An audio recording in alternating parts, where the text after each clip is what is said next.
Professional കോളേജിൽ സാമ്പത്തികമായിട്ട് പിന്നോക്കം നിൽക്കുന്നത് പഠിക്കാൻ മിടുക്കരായ കുട്ടികളെയാണ് ഞങ്ങൾ സപ്പോർട്ട് ചെയ്തത്.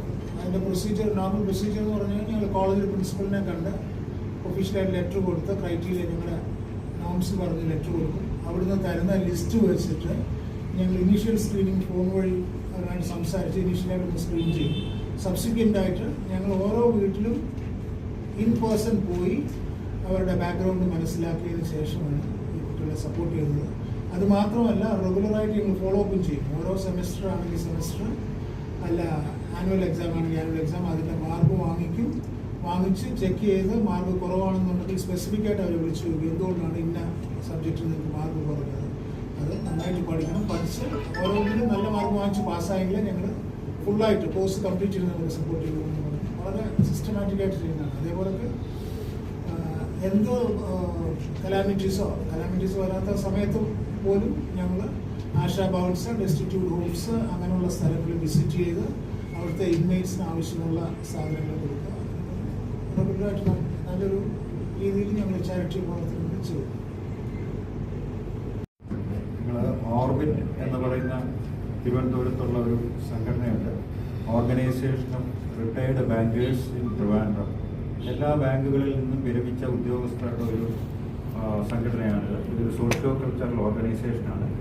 1998 മുതൽ ഇത് തിരുവനന്തപുരത്ത് പ്രവർത്തിച്ചു വരികയാണ്. ഇതിൽ ഏതാണ്ട് 450ഓളം അംഗങ്ങളുണ്ട്. ഞങ്ങൾ വിവിധങ്ങളായ പരിപാടികൾ വളരെ റെഗുലറായിട്ട് നടത്തുന്നുണ്ട്. അതിൻ്റെ കൂട്ടത്തിൽ ജീവകാരുണ്യ പ്രവർത്തനങ്ങൾ വളരെയധികം ഞങ്ങൾ നടത്തുന്നുണ്ട്. അതിൻ്റെ 27 ബാങ്കുകളിൽ നിന്നുള്ള അംഗങ്ങൾ ഞങ്ങളുടെ ഈ സംഘടനയിലുണ്ട്. ജീവകാരുണ്യ പ്രവർത്തനങ്ങൾ വളരെയധികം ഞങ്ങൾ നടത്തുന്നുണ്ട്. എല്ലാം ഞങ്ങളുടെ അംഗങ്ങളുടെ സ്വമേധയുള്ള കോൺട്രിബ്യൂഷനിൽ നിന്നാണ് ഇതെല്ലാം നടത്തുന്നത്. അനാഥാലയങ്ങളിൽ അവശ്യ സാധനങ്ങൾ കൊടുക്കുക, നിർധനരായ കുട്ടികളെ പഠിപ്പിക്കുക, അതുപോലെയുള്ള കോവിഡിൻ്റെ സമയത്ത് PPE കിറ്റ് മെഡിക്കൽ കോളേജ് ആശുപത്രിയിൽ ആവശ്യത്തിന് കൊടുക്കുക, അങ്ങനെ ഒട്ടനവധി കാര്യങ്ങൾ ചെയ്തിട്ടുണ്ട്. അപ്പോൾ 98-ൽ തുടങ്ങിയ ഈ സംഘടനയുടെ ഈ ഓർഗനൈസേഷൻ്റെ ഇപ്പോൾ സിൽവർ ജൂബിലി നടന്നുകൊണ്ടിരിക്കുകയാണ്. സിൽവർ ജൂബിലി കഴിഞ്ഞ വർഷം ഏപ്രിൽ 28-ാം തീയതി ഉദ്ഘാടനം ചെയ്യപ്പെടുകയുണ്ടായി. അന്ന് കേന്ദ്രമന്ത്രി ശ്രീ V. മുരളീധരനാണ് ഉദ്ഘാടനം ചെയ്യേണ്ടിയിരുന്നത്. പക്ഷേ അദ്ദേഹത്തിന് സുഡാനിലോട്ട് ഇന്ത്യൻസിൻ്റെ ഇവാക്യുവേഷന് പോകേണ്ടി വന്നത് കാരണം അദ്ദേഹത്തിന് അന്ന് വരാൻ സാധിച്ചില്ല.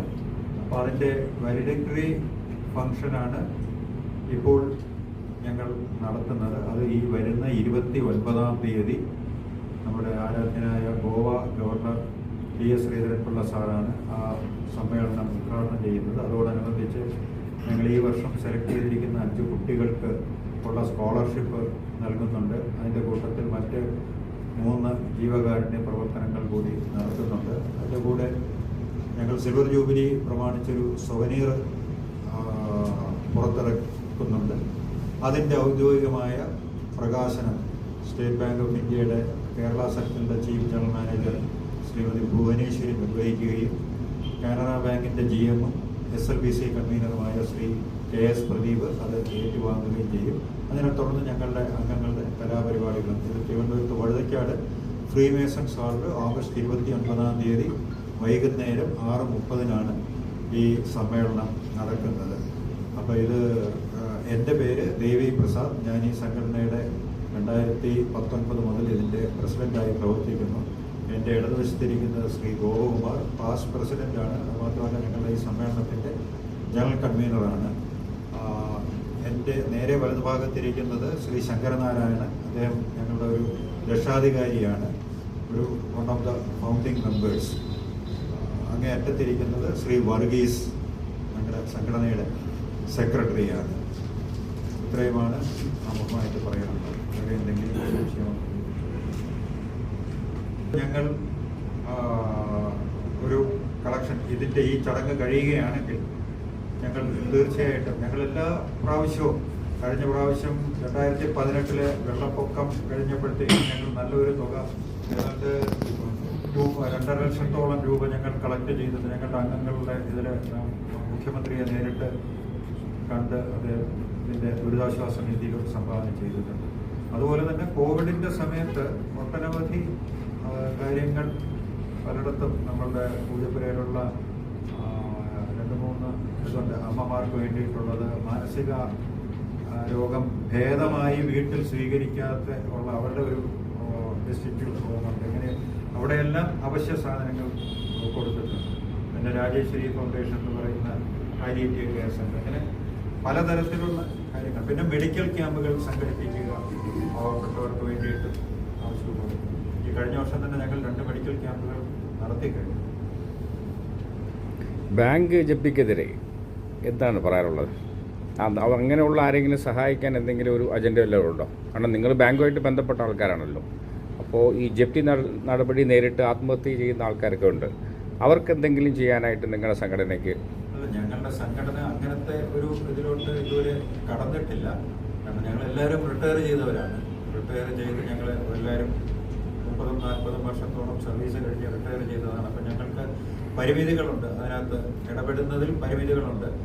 നിയമാനുസരണമുള്ള കാര്യങ്ങളാണ് ബാങ്കിൽ നിന്ന് സാധാരണ നടക്കുന്നത്. പിന്നെ എവിടെയെങ്കിലും അതിൽ നിന്ന് വ്യതിചലിച്ചുള്ള എന്തെങ്കിലും വരികയാണെങ്കിൽ അതിന് അതിൻ്റേതായിട്ടുള്ള ഫോറങ്ങളിൽ ഇത് വരാറുണ്ട്. പക്ഷെ ഞങ്ങളുടെ വർക്കിംഗ് ഇതിൽ ഞങ്ങൾ അതിനെക്കുറിച്ച് ഇതുവരെ അല്ല, പൊതുവിൽ എല്ലാവരും ചാരിറ്റി ചെയ്യുന്നുണ്ട്. പക്ഷേ ഈ നിങ്ങൾ ബാങ്കുമായിട്ട് റിലേറ്റഡ് ആയതുകൊണ്ടാണ് അങ്ങനെ ഒരു ചോദ്യം ചോദിച്ചത്. അങ്ങനെ എന്തെങ്കിലും എഫേർട്ട് എടുക്കാൻ സാധ്യതയുണ്ടോ? ഇതുവരെ ചെയ്തിട്ടില്ല. പക്ഷേ തീർച്ചയായിട്ടും അങ്ങനത്തെ എന്തെങ്കിലും ഒരെണ്ണം വരികയാണെങ്കിൽ, ഭാവിയിൽ എന്തെങ്കിലും ഒരെണ്ണം വരികയാണെങ്കിൽ ഒരു പക്ഷേ ഞങ്ങൾ അതിനകത്ത് ഞങ്ങൾക്ക് ഓപ്പൺ മൈൻഡാണ്. അങ്ങനെയുള്ളവരെ എന്തെങ്കിലും സഹായം ചെയ്യാൻ പറ്റുമോ, എന്തെങ്കിലും ഇടപെടാൻ സാധിക്കുമോ?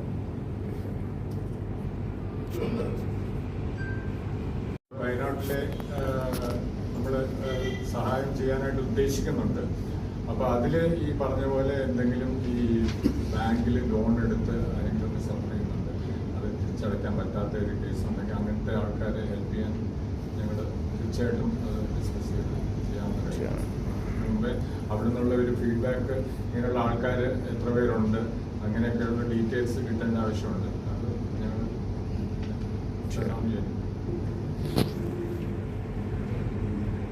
അതുപോലെ ഈ വാലഡിറ്ററി ഫംഗ്ഷൻ്റെ നല്ലൊരു കവറേജ് കൊടുക്കണമെന്ന് കരുതുകയാണ്.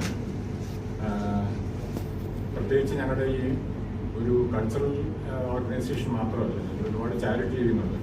ഈ പറഞ്ഞ പോലെ നേരത്തെ പറഞ്ഞ പോലെ ഞങ്ങളുടെ മെയിൻ ചാരിറ്റി പ്രോഗ്രാം എന്ന് പറയുന്നതാണ് ഈ സ്കോളർഷിപ്പ് സ്കീം. അതിൽ ഞങ്ങളിപ്പോൾ ഏകദേശം 45 സ്റ്റുഡൻസ് ഈ കഴിഞ്ഞ ഒരു 10-15 വർഷത്തിൽ ഞങ്ങൾ ഹെൽപ്പ് ചെയ്തിട്ടുണ്ട്. അതിൽ പലരും എല്ലാം വളരെ പുവർ ഫാമിലീസിൽ നിന്നുള്ള സ്റ്റുഡൻസാണ്. അതിൽ പലരും ഇപ്പോൾ ഗെയിൻഫുൾ എംപ്ലോയ്മെൻ്റ് ആയിക്കഴിഞ്ഞു. അതിലൊരു 20-25 ആൾക്കാർ എംപ്ലോയ്മെൻറ്റ്, ഡോക്ടേഴ്സ്, എഞ്ചിനീയേഴ്സ്, മെയിൻലി ഞങ്ങൾ ഡോക്ടേഴ്സ് എഞ്ചിനീയേഴ്സാണ് കൊടുത്തുകൊണ്ടിരുന്നത്. ഇപ്പോൾ ഞങ്ങൾ we have extended to pharmacy and nursing. ലോയ്ക്കും ഈ വർഷം തൊട്ട് ലോയ്ക്കും കൊടുത്തു. മ്യൂസിക്കിന് ഞങ്ങൾ കൊടുത്തു ഈ വർഷം തൊട്ട്. അതൊക്കെ ഇപ്പോൾ പുതിയ ഏരിയാസ് ഞങ്ങൾ കവർ ചെയ്യുന്നതാണ്. നേരത്തെ ആദ്യം തുടങ്ങിയ ഇടയ്ക്ക് ഞങ്ങൾ ഡോക്ടേഴ്സിനും എഞ്ചിനീയേഴ്സിനും മാത്രമാണ് കൊടുത്തുകൊണ്ടിരുന്നത്. അതിൽ എല്ലാവരും മിക്കവാറും ഇപ്പോൾ എംപ്ലോയ്ഡ് ആയിക്കഴിഞ്ഞു.